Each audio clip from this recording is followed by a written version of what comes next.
Hey everybody, welcome to another episode of the wonderful Revivalcast. This is episode 2, Powers Beyond Knowing, and our guests here today, we have the return of Astral Echo, regular host here, and we also have another guest taking Cecira's spot for this week. We have SailKite. So welcome him everybody, and welcome to another edition. I'm going to let Astral kind of kick things off here while I get a few things taken care of. All right, hey everyone. So I'm actually just making sure that we're getting a video feed right now. Oh, yes we are. Okay, I just had to refresh my Twitch. So as you can see, we actually do have a fourth guest today.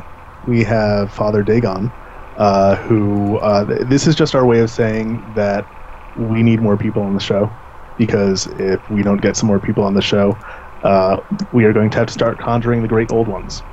So, you know, if you don't want to see Dread Cthulhu rising from the depths, by all means, Tiggs, I think we need to talk about getting some devs on the show. But aside from that, right? So we do have an interesting agenda this week, because we actually are talking about Father Dagon after reading The Shadow over Innsmouth for our little book club. And in case you haven't been following the blogs coming out of Revival lately, Ombois, the lore master and small and petty god, has posted a nice little overview on the powers that exist within the world of Teleston, or Teleston. We'll have to ask him for the correct pronunciation at some point. But before we get into that, we actually do want to just quickly talk about some of the news that's coming out of Revival lately. It's been a really active week. We haven't seen much of SailKite in IRC this week, because he's actually been working on the game, so that's nice to know. As much as I miss getting all my little answers from him, it's nice to know that we might actually get a game at some point in the near future. So props to SailKite for resisting the lure of IRC and actually doing his job. You're a jerk. Just a little bit. So before we get into each of our little favorite threads, one of the threads that I think we all found interesting, and just a nice little bit of a sidebar discussion to begin with, is one that I caught recently about sense of humor in Revival. And this is an interesting topic, because I think that in a lot of modern games we've noticed that there's sense of humors from everything from clever puns to having parodies of Paris Hilton in your game. So, you know, I think it's a valid concern when you look at a game like Revival, which is meant to be very serious, very grim, very dark, and think about how can you represent humor and how can you make the game a little less heavy for your players. So we just wanted to take a minute and sort of start off on this one. My own impression is that in a game like Revival, if you do add humor to it, you have to be careful about it. It's not that you can't add humor, but following their rule of world, which is something that Snipe had spoken to in this thread, you know, you have to consider what's going to keep the game immersive and what's actually going to do justice to your world. You know, you can't throw in parodies of pop culture icons without it becoming disruptive to your sense of world. It might work for a game like World of Warcraft, where you pretty much expect that, and that's almost canon within the game. In a game where you're building something from scratch and you're really trying to conjure up this solid theme of world, it's just not going to fly. That being said, you know, I do think that you can incorporate humor, but you have to do it within the scope of the world itself. So I think two examples, like if anyone's familiar with Sweeney Todd, obviously there's the movie version, but in the musical, the character of the old beggar woman was this delightfully wild whore of a character. I don't know how else to describe it. But, you know, she was just humorous in her pursuit of sex and her references to diseases. And, you know, you laugh at it, but it fits the setting and it isn't really disruptive.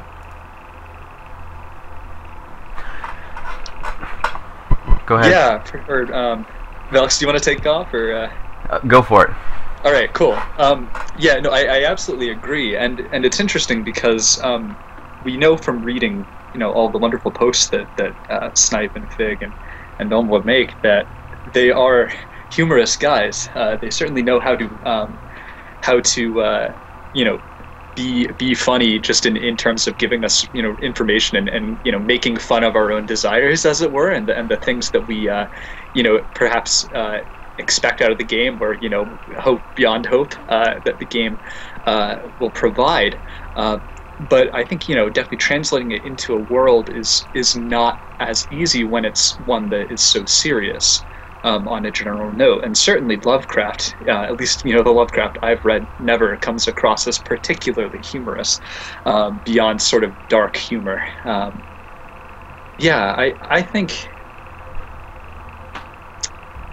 I think the real thing is probably going to be dramatic humor that we see, sort of characters or NPC characters mainly doing little kind of pointless things, making petty pursuits out of various small points of the lore, and small little tributaries to much larger things, and sort of failing in a larger way to see what's really going on, or perhaps the thing they should really be focusing on, and that somehow these things are humorous. But any sort of immediate textual humor, I think, would be very hard to write without getting kitschy, if that makes any sense. Yeah, I think that the biggest thing that comes across to me is the fact that humor is it's necessary in life, and no matter what. I know just from my past experience, being in the military station, like overseas for deployments, like we still found it was that humor is how we got by, and I almost think that when you're in a dark and serious place, this game is going to be set in this dark, serious world, I think humor is even more important, because not everything, especially too, I really hope that they make some of the mechanics as brutal in some ways, because it'll give people reasons to. I mean, we joked back in old EverQuest, you used to joke about corpse runs and the worst things. They were so frustrating, but you would find ways to make it light and make it easy. And if the game already has some elements of that in there, and just some funny things you run across that are just kind of absurd, I think it will be funny. And I think that Lovecraft's world, this universe he helps build, he basically crafted with a bunch of other people that he worked with over the years.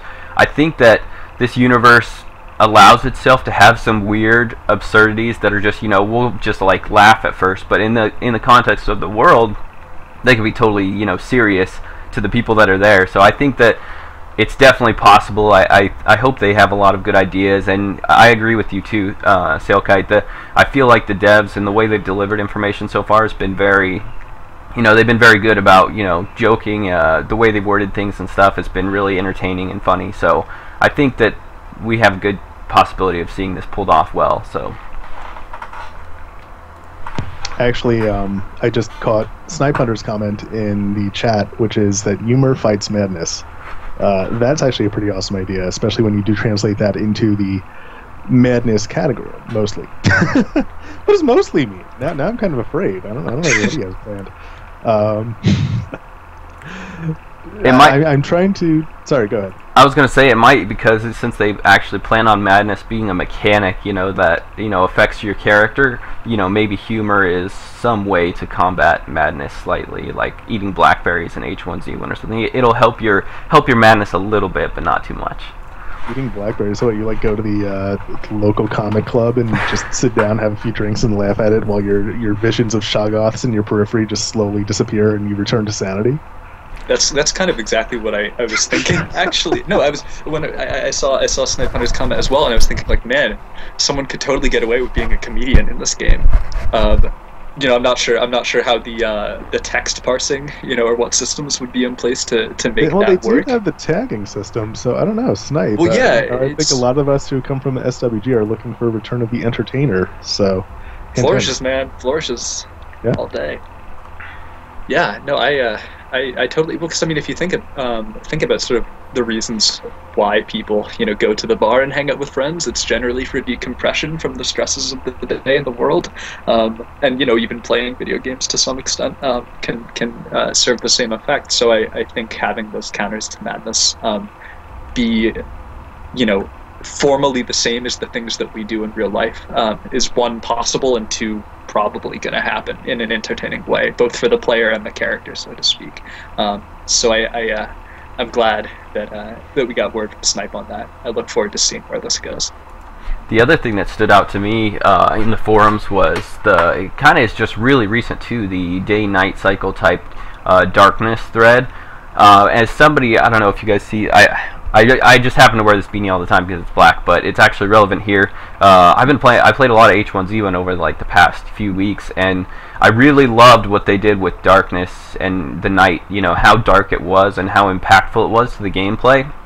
You know, at first it was a little bit too dark for some people's, depending on your video settings, and it's an alpha, but anyways, the point is, if you've played that game or you've seen some footage on that, it's extremely dark, and even after the lighting changes, it's still really dark and impactful, and I feel like it was done well. You know, it's not that you can't do anything at night, you know, but stuff is a lot harder at night. Light makes a much bigger impact at night, especially in an online MMO where you've got other players, you know, and there's other players that might not have your best interest in mind.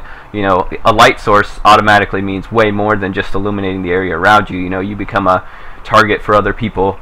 You know, it's really an interesting mechanic if you do dark well.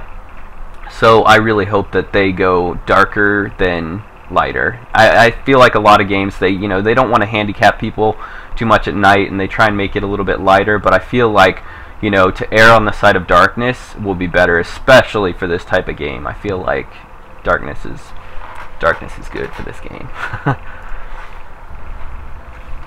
So this is one of those things that it seems to be prevalent in every single MMORPG that I've been looking into these days. As you look at the forums, and almost universally, at least the vocal minority is saying that they want darker nights. Even World of Warcraft, as part of their recent expansion, actually added more darkness to some of their beginning zones, which is interesting because you think back to the days when World of Warcraft first came out, and their nighttime was effectively just a blue-tinged daytime. And then, you know, Star Wars Galaxies, which this is not the only thing that they took out of World of Warcraft, but they made their nights lighter. And I have despised that concept ever since. You know, there are a lot of issues that I have with day-night cycles. For example, games where the day-night cycle takes all of an hour to pass.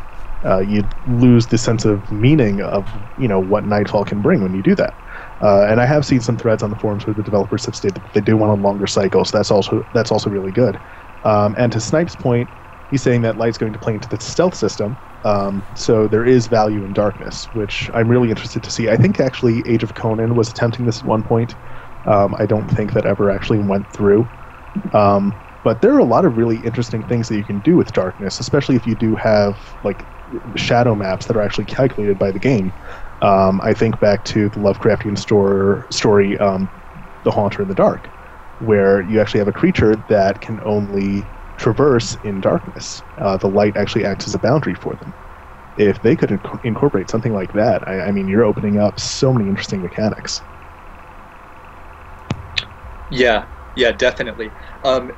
It's interesting that you mentioned a couple of other of these MMOs that have tried both day-night systems that are perhaps just day-night systems in general that are more meaningful than just, you know, oh hey, it happens to be, you know, stars out right now. I think one thing that that doesn't get sort of explored a lot beyond just expanding, you know, more than a 1 or 2 hour day-night cycle or something like that, is actually, this is an idea I've been tossing around in my head for a while, the idea of a super neon or longer than a single day-night cycle. This might seem hellishly counterintuitive, but I'm going to try to explain why I think it's an interesting idea to entertain, if anything.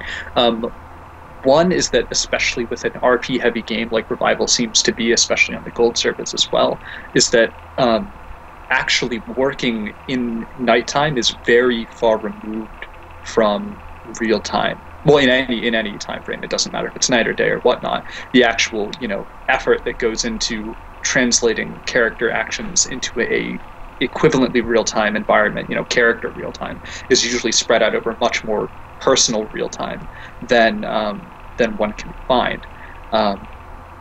Now, I know there are plenty of other pitfalls with larger than single-day night cycles, but I would be interested to see if the guys over at Ilphonic, with their, you know, so far outstanding systems intuition, might be able to make something like that at least tenable as an idea, if not actually implement it into something that could be very, very intriguing.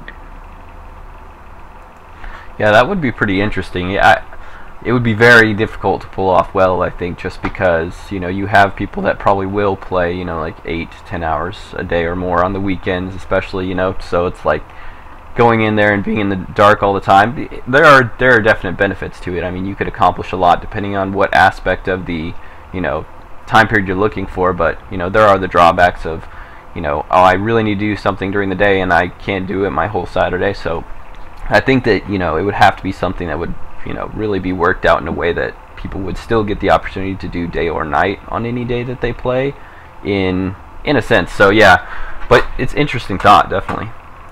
Yeah, especially if you consider how it might actually drive players to play similar to how the NPCs might be expected to live in the day-night cycle.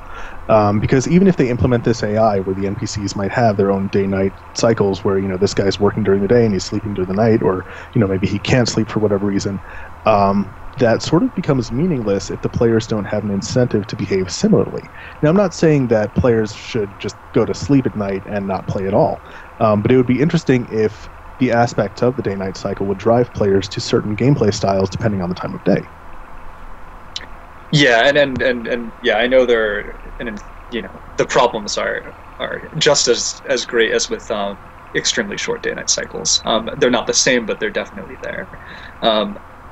But it's just there's a tendency in games, especially like the survival games of recent, where you can just shack up in a bed and it completely erases nighttime for you. Minecraft being sort of the first well-known example, and then things like Stranded Deep have a similar system where you can basically bypass the night. And I certainly wouldn't expect that in Revival in any significant way, but night has never been given a particularly interesting rap. In Elder Scrolls, you could bypass it. It's never been terribly important. And I know that there's a blog post on this, actually. I'll try to go back through and fish the link out where this has been discussed. But it's just, it's something I think that for a game as oriented on both a sense of realism and the importance of darkness and the unknown, that it definitely needs to be done, quote, well, I'm not going to say done right, but done with care, and I think it will be. But it's something I want to see get played around with. Yeah, definitely. Sure. I think this is one of those things that we are probably going to be discussing a lot as more mechanics do come to light. But sort of in that same vein, one of the other threads that I actually caught onto this week that I thought was pretty interesting was the thread about first-person camera view versus third-person camera view. This has been something that I've been watching kind of closely because some of the people who I've talked to about the game have been a little iffy on what direction the game was going. As someone who actually started out with EverQuest back when it was a tiny little box surrounded by UI, I played solely in first-person view, so that's actually sort of the de facto MMO view to me. And it took me a long time to get used to the third-person view that we actually all use today. So I was kind of excited to go back to that, but at the same time I do understand the concern that, especially as someone who enjoys role-playing, I also enjoy being able to take my camera out and zoom around and see what my character looks like in his frilly outfit. It's just one of the little pleasures that I get playing MMOs. So while I actually do like the idea of continuing to fight in first person, the ability to get out and be in a limited third person is very welcome, and so I do appreciate that Snipe and Kedrin went ahead and made a determination for us this week. And I think that ties in nicely back with the sense of dark and light, because if you think about viewing things from your character's perspective, you can think about, well, can they program your character's eyes to adjust based on light? If you leave a well-lit room into a dimly lit alleyway, are you immediately going to be able to see the Shoggoth in the corner? Maybe not. Maybe you'll just hear slopping tentacle sounds. I think I've been in a game recently. I feel like in the Forge Light engine, I think in H1Z1 and in Landmark, I felt like when I come out of a dark place, there's some type of adjustment that happens. So I think they do have the ability to do that. I'm not sure if that's specific to Forge Light engine or if they can find a way to do that as well. But I kind of actually wanted to chime in on doing the third person first person switch. Like, I always think that for the immersion you've got to go first person, but I agree, like, the ability to go to third person is really essential. And I think one game that did this really well was the original EverQuest. For anybody that's played it, anytime you would switch to a third person view, you would lose your UI. You know, so you would have, unless you're going off of total like memorization of your buttons, you know, you wouldn't be able to see any of the cooldowns or see any of the, you wouldn't be able to see any, I mean, not that this game is going a different direction, so it won't have cooldowns, but the point I'm saying is, you know, if your UI is taken away in third person, I think that's a fair compromise. That's going to force most people, the majority of people, to be operating solely in first person when they're doing anything meaningful. And then, you know, if they want to look at their characters, they're running through the world, you know, pop out into a distance view. You know, you don't really need your UI for that. Maybe just your map feature you could have pop in, certain things like that. And I think it was done well in EverQuest, and it would be definitely a game to look at for designing this system for this game. Yeah, actually, you mentioned Forge Light having that feature. I think that, I don't know their engine off the top of my head, but I think it's the Evolution engine, but Warframe actually just recently put in an adaptive exposure feature, which it's not super strong necessarily, but like if you're looking at a light source, it'll, you know, adjust the exposure, and you know, if you look away from the light, it'll do the same thing. So I think it's something that a lot of people, along with like sort of physically based rendering, are two sort of things that are coming really popular in modern graphics for games, especially more, you know, realistic oriented games. So I think if they could get a relatively cheap, you know, system resources wise, adaptive exposure, it would definitely be fun, and I would very much like it. Snipe actually just mentioned that the Unreal Engine 4, which they're using for Revival, does have that feature. He didn't say if it's going to be in the game, but it is supported. So nice. Very nice.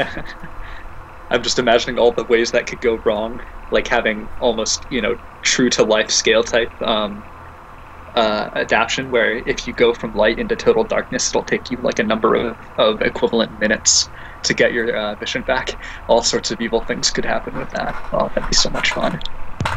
Definitely. So speaking of first-person views, I think this is a good point to move on into the dev blog of the week. So powers of the Leston, the gods. Obviously, we're all familiar with our great old ones. Some of us a little familiar with the outer gods. Not everyone is as familiar with those in pop culture representations. And then the elder gods, which are they do exist in Lovecraftian mythos. There are elder gods. Nodens is a name that has been used, but our understanding from Ombwa is that the elder gods in Revival are actually more of the Leston's own pantheon, whereas the others are alien pantheons from beyond the stars that the Leston is just one of many worlds that they are visiting. So the first question that comes to mind, or the first challenge that I think the game is going to face, going back to the idea of a first-person view, is how do you look up at one of these things? You know, we are all familiar with the concept of Cthulhu, or whatever you want to pronounce it as, rising up from the ocean as a mountain and just towering over the world. You know, how do you render something like that? Well, maybe we should let Dagon answer this. I think Dagon would want to. I can understand what Dagon's saying. I think that if we actually turned Dagon's mic on, we would all be driven to madness. So yeah, it's probably good that he can't talk. I think if Dagon could say anything, it would be whatever could be the most awe-inspiring. And I think that having as big as possible, as large as they are possibly able to do it, would be, you know, awesome. Even if it's when they pop up, maybe there's some type of mist or fog type thing where, you know, it's gonna distort poor texture qualities or something. Maybe if you have like a really massively rendered thing scaled up or something. So I think that would be really cool. But one thing that this blog, you know, like when I consider gods and deities in games, and one thing I absolutely hate about every MMO that's pretty much ever been made is eventually at some point, through the theme parky nature of them, and I know this game isn't meant to be theme park at all, so hopefully that helps, but the games eventually get to the point where you can fight gods, or you can battle gods, or kill them, or you can contend with them on some level, you know, maybe the lowest gods or something, even as a group. And I hope that is never, ever, ever possible, even the lowest gods. I feel like, you know, if anything, I would like to see maybe some like god warfare battle, but I don't know, how destructive to the world that would be. But at the highest peaks, maybe there's a god on god warfare, and the people can somehow, help affect it a little bit, sway it one way or the other. But I definitely want people to feel tiny and minuscule compared to the gods, and if they can do that visually, all the better. Yeah, I think at the very first point, the most I think that in probably 98% of cases, if not 99.9999 percent of cases, most people or most characters will have access to the gods in a sense that they're invisible, but not in the way you think. Like, we'll never, of course, see the true form, of our buddy Dagon down there, or Cthulhu, or even the Elder Gods or whatnot. And I don't even think it would be possible to ever render a concept of Azathoth that makes sense. But I imagine that mostly it'll be a matter of effects and sort of influences. You can't necessarily see gravity, but you can tell by effects that it's there. And my guess is that that's probably the most sane way to implement it, both from a storytelling point of view and from a system, design resources point of view. As far as large rendering goes, I imagine the best way to achieve it would be through a system of sort of cinematic effects. And this could be anything from artificial distance fog, we're sort of familiar with radial distance fog in a lot of games, and it looks bad and it's awful. But distance fog is a useful, or atmospheric perspective, as it's known, technically, is a very useful way of simulating distance over long, things that are supposed to be very far away, having various hue shifts and being distorted by fog, and I imagine that would probably be the way to do it, through essentially a really detailed skybox that's probably about 800 meters away from you. That's actually not a bad idea, because I can sort of see it now. You actually just have a flat silhouette of Cthulhu that's 800 meters tall in the distance, or at least appears to be 800 meters tall in the distance. But if you're just rendering a silhouette, you're not really rendering much at all, and you never actually have to come face to face with this thing.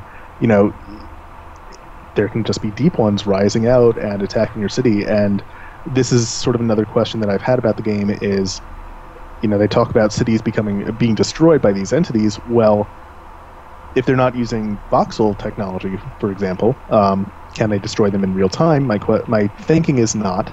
I always, I go back to my knowledge of prior MMOs, and I'm thinking, oh my god, they're going to have to take the servers down.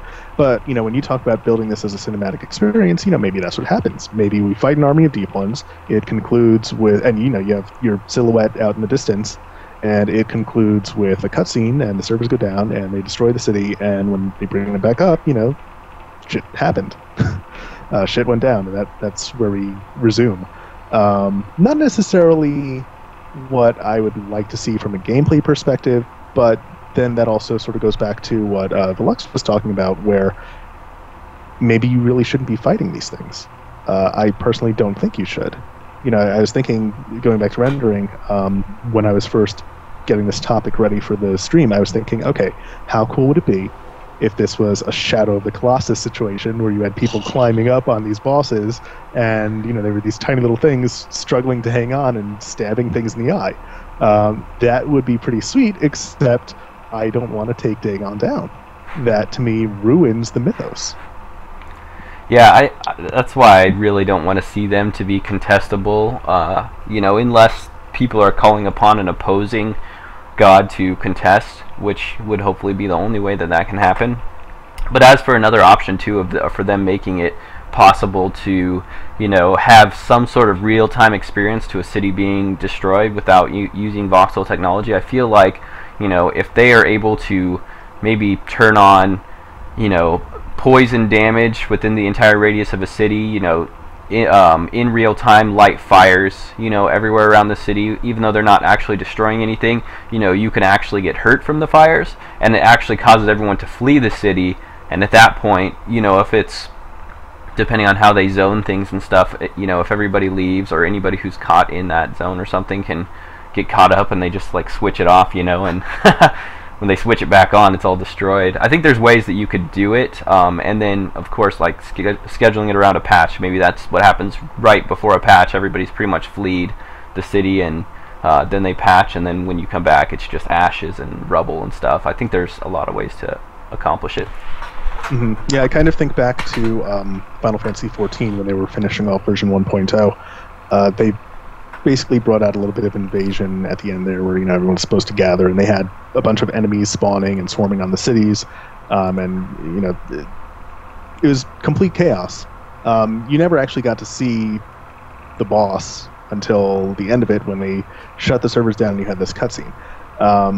My only issue with that is it seems a little bit too pre-planned for what they're sort of stating is going to be happening in this game. I can't imagine that the live story team is going to be putting this much effort into something if they're also meant to be reacting to players organically. For sure, it's interesting. Just sort of listening to Velix's ideas, for instance.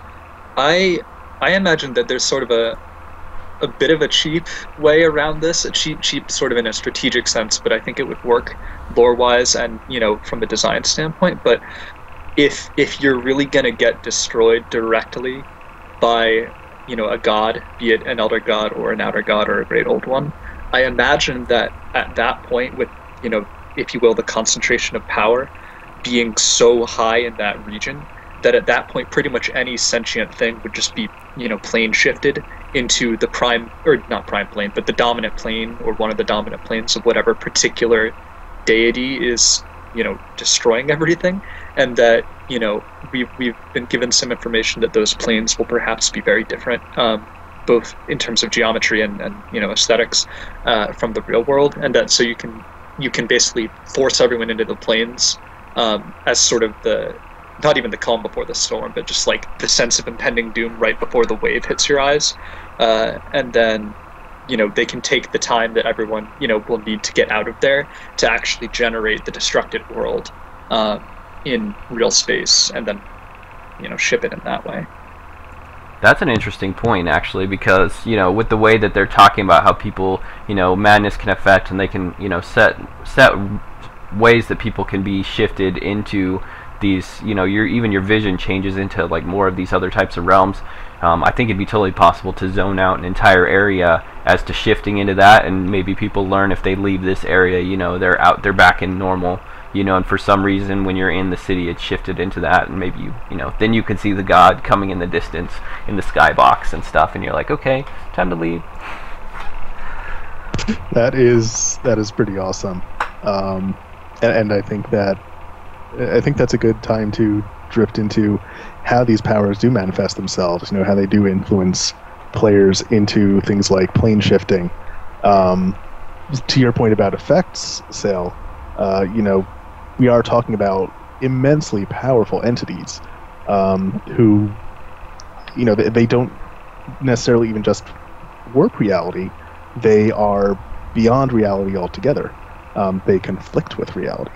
So it's really interesting to think of the ways that this could impact, mortal life. So I don't know. Do you want to take that one?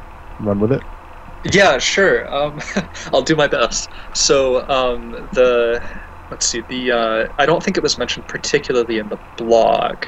Just skimming through it here, but we have seen from other posts, which you can check out via the dev tracker if you want sort of a shortcut to getting to those, that the, if you will, the favor of the gods will likely manifest in, or could manifest in physical ways, including morphing or changing of the body in such a way as perhaps we see with the Deep Ones in the Shadow over Innsmouth, where they receive, fishy, for lack of a better term, traits, and have watery eyes, and the shape of their heads change, and all sorts of other effects as well that I'm forgetting off the top of my head.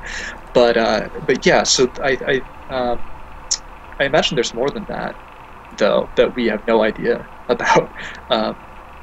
I'm not sure if that's exactly what you're looking for, Astral, or if there's something of a different bent that you sort of wanted to go with that. Oh no, I mean, yeah, it's whatever your observations are. I think it's definitely interesting to talk about the transformation system in particular. That's actually sort of why I wanted to get into Shadow over Innsmouth this week. Not just because we are starting off in a port island city, but also because they have talked about a transformation system. It sounds like that one's not necessarily set in stone yet, so who knows if we're actually going to see that. But one of the ways that these deities might confer their blessings, or it doesn't even necessarily have to be a blessing or a boon, it could actually just be a result of extended plane shifting, is that your character does transform. And again, I think back to ways to represent these things, and one of the things that I think we're moving into the book club now, which is probably good because we're actually over halfway now. But one of the things that I really took away from Shadow over Innsmouth was that sense of primal dread that the protagonist would have when encountering things like the Tiara or like the residents of Innsmouth. It wasn't just, oh my god, there's a fish person and this is frightening me. It was, what is this thing? I don't know what it is about this thing, but it's awakening this primal memory that makes me instinctively fear this. And I think about how that might be represented in game, how you create auras of madness, and you have characters that actually deter players. Maybe they even give this AoE, stat reduction. And then there's the question of, is this too alpha? Are we creating another SWG Jedi? And is that a bad thing? That's interesting. I really liked this was actually probably the first major Lovecraft story I read. But I had kind of touched on some small ones, I think, when I was doing some other guild stuff with Astral, but in the past. But what really stood out to me from this book, along with the transformation, was kind of and for anybody that didn't read it, shame on you, we gave you a week notice, spoilers, but the way that the narrator, eventually gets in the end, the final kind of plot twist, and his transformation, and actually the way madness, where the things that were maddening previously, because as he was transforming, he would almost started gaining some immunity to the madness or something. Things that were originally mad before were calming. And they originally came in visions and stuff, while he was dreaming in night visions, and he was never scared in the night visions, but he was during the day. And then as this transition point hits, finally gets to the end where he's now he's kind of angry and almost taking on the spirit and entity and the will of this, madness, to where, he even wants to do something that would, be considered mad in real life to, break his cousin free and run off to the peaceful homeland, the sanctity of the seas and stuff. So I really liked that interesting transition as from a writer's perspective too, just seeing the way that he accomplished that. It was really cool to see, and I hope that as far as in-game mechanics go, with madness being a known mechanic, it'll be interesting to see the people who do actually start transforming, or that you are pursuing these darker, crafts and arts, how that changes the way their mechanics work, how that changes the way their madness is affected by others and by the magic they're doing and things like that.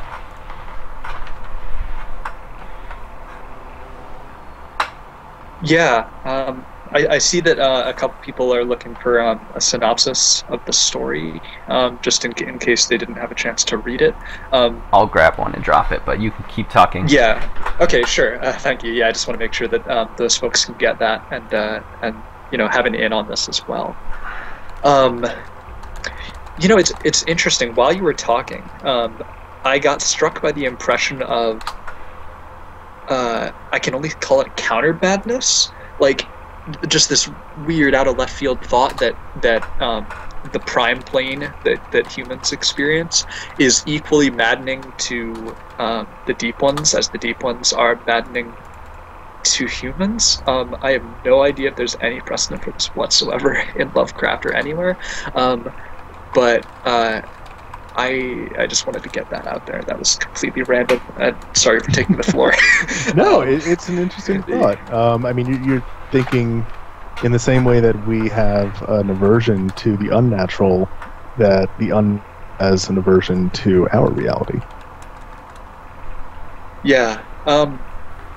But to your point more properly, though, Felix, because I don't want to leave it. I think it's a good thing to consider. Gosh, where to start? Astral, save me here. I got to get my thoughts in order every time. No, that's fine. Yeah, I'm thinking about the way that the character does transform, about how he discovers something about himself, and again, I think this goes back to my interest in this being sort of a genetic memory, is that when we think about this in game terms, it doesn't necessarily have to be something that your character is actively pursuing.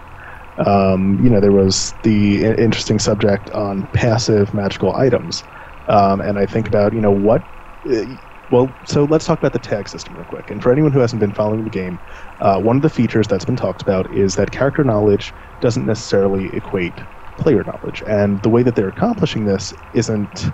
part of an example is, your character doesn't know a recipe that you yourself might know, which is fairly common in every game. You know how to make a iron sword, but your character doesn't yet.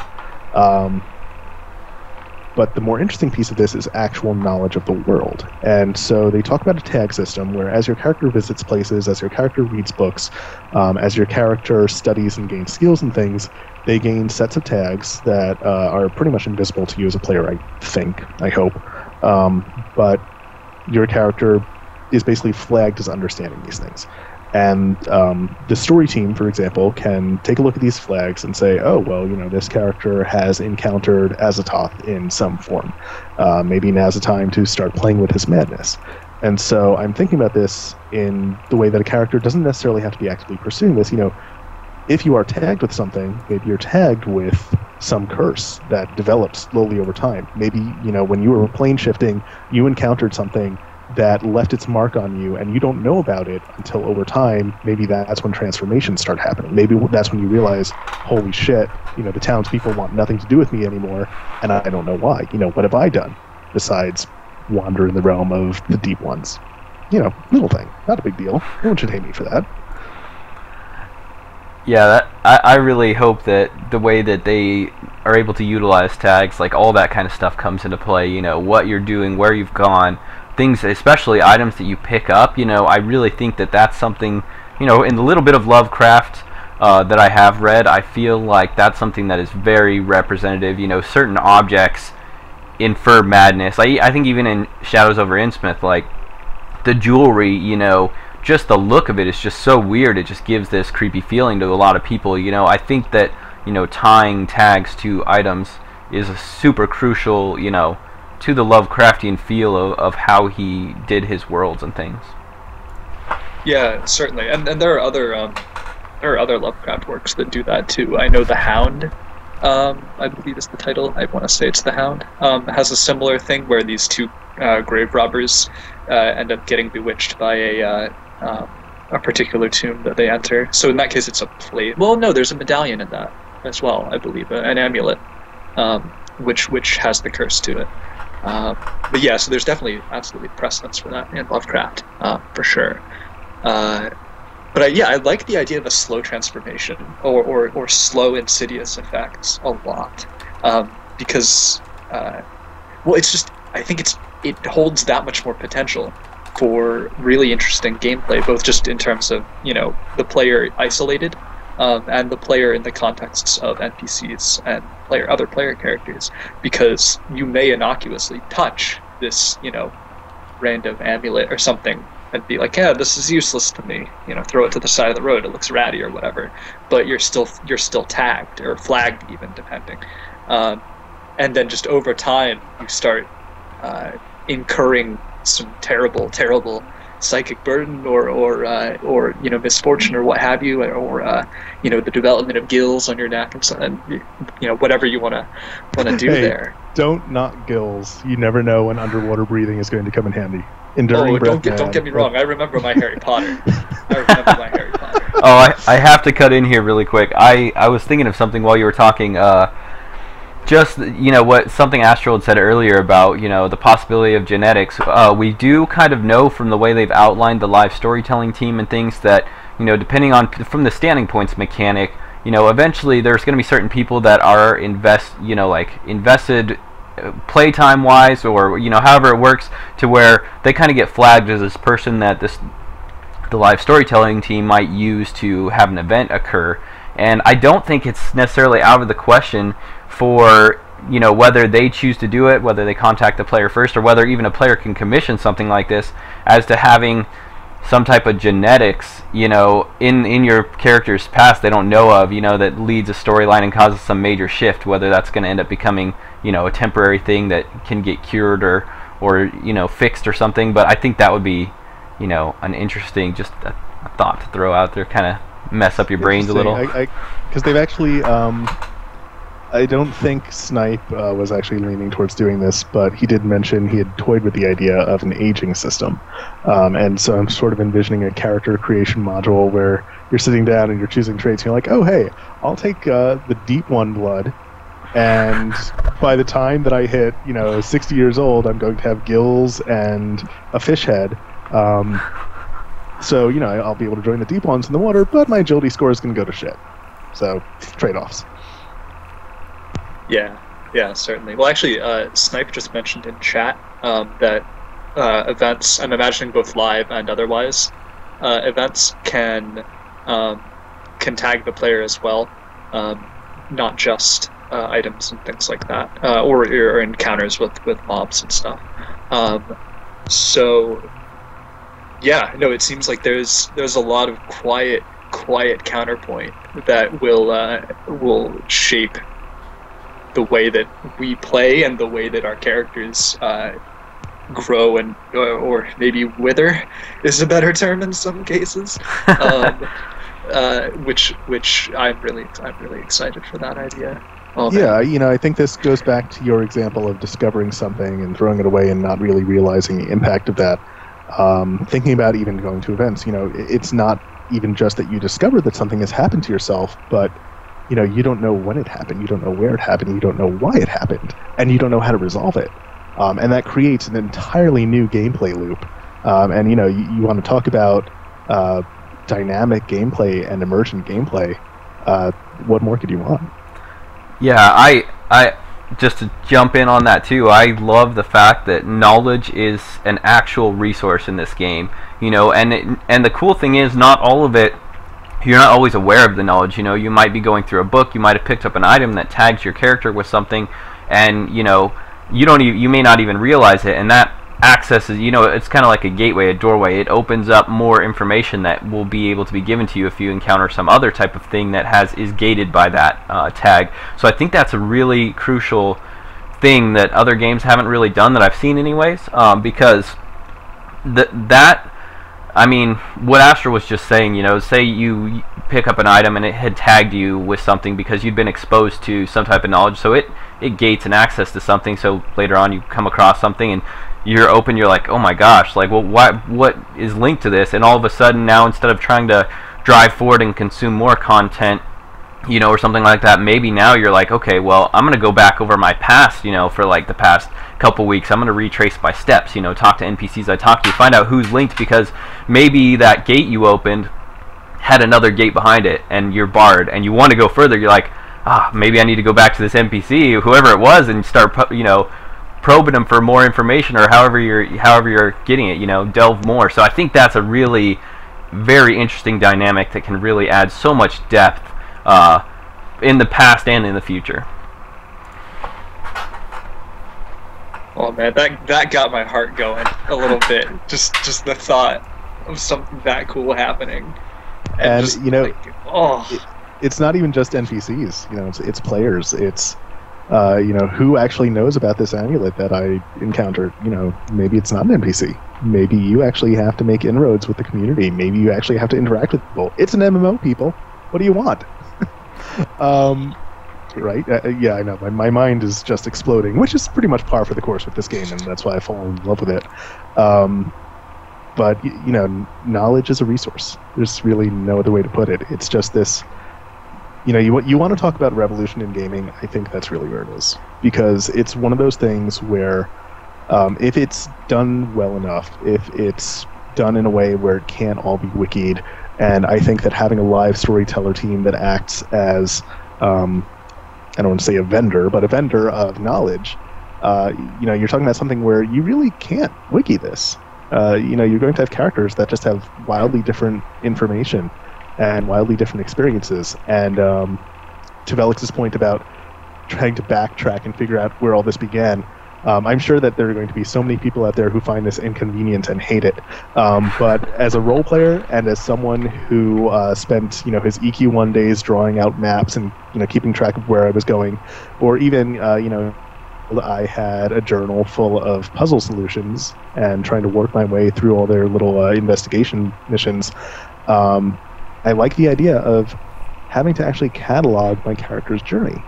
There's value in having a book on my desk that says, holy shit, I picked up this amulet, I threw it away, but let me put an asterisk here because who knows when I'm going to grow tentacles instead of arms.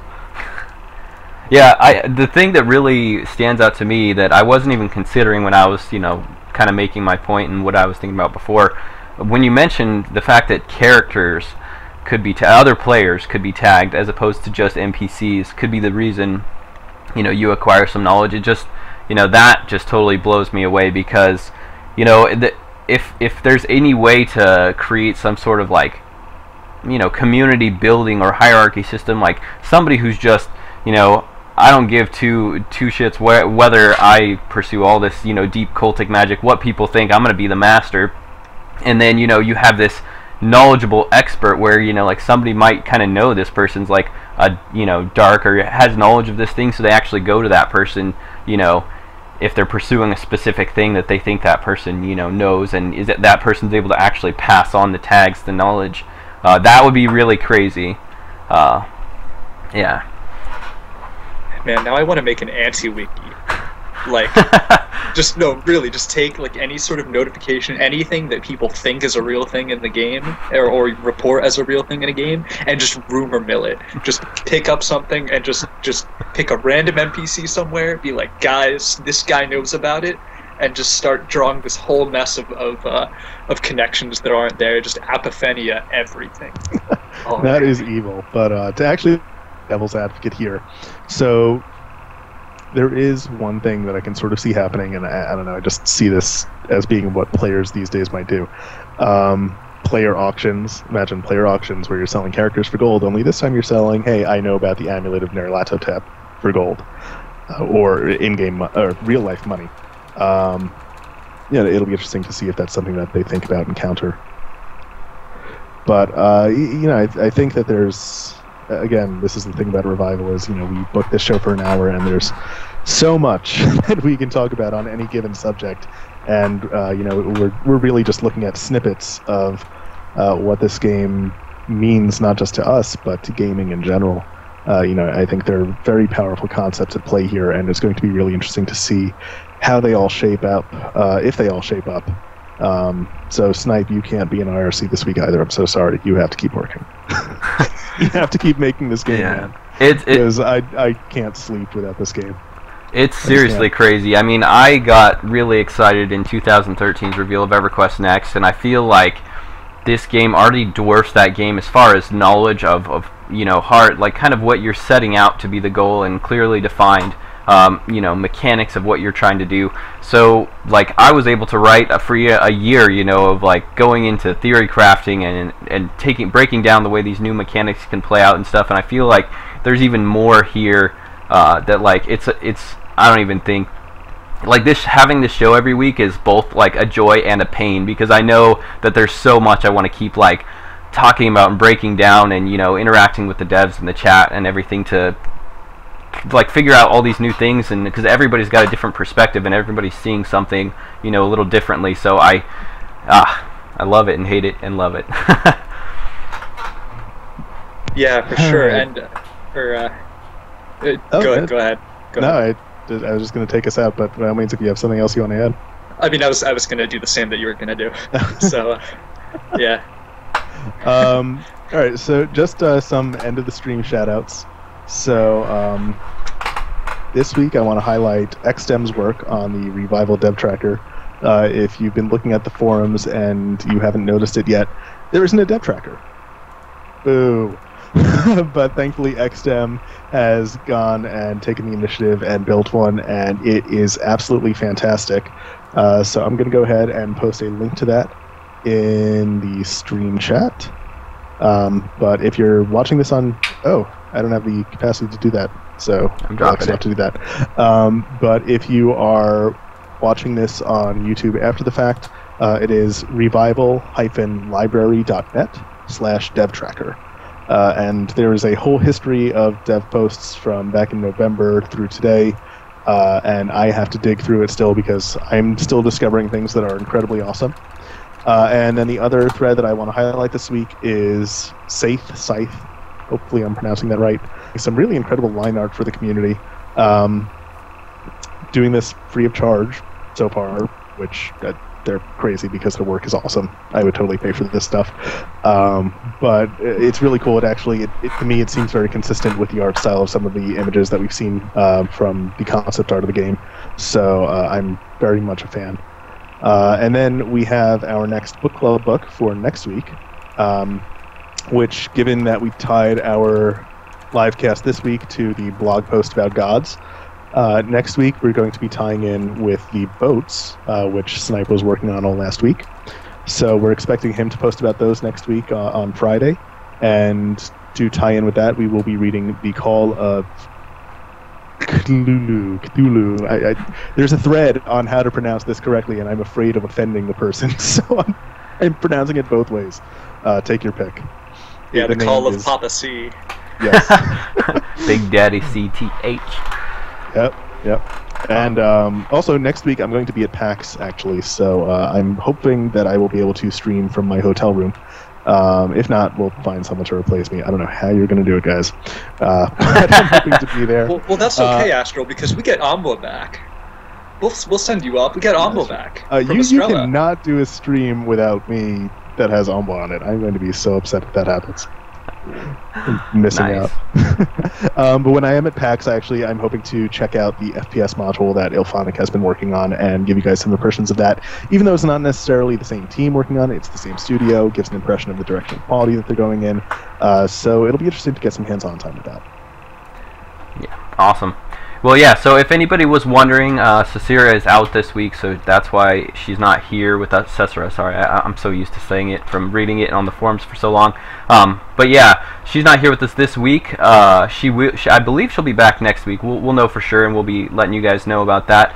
But whatever we do, we will be here next Sunday at 1 p.m. Pacific, 4 p.m. Eastern again next week, so be sure to tune in for that. Unless anybody else has any parting thoughts, I think that's it. Thank you guys for coming so much. It has been fun doing the show. Lots of good stuff. I love actually rewatching it and see what the chat says, because doing the tech side stuff, I don't get to see all that. So thank you so much for coming, and we will catch you guys next week. Take it easy. See you, folks.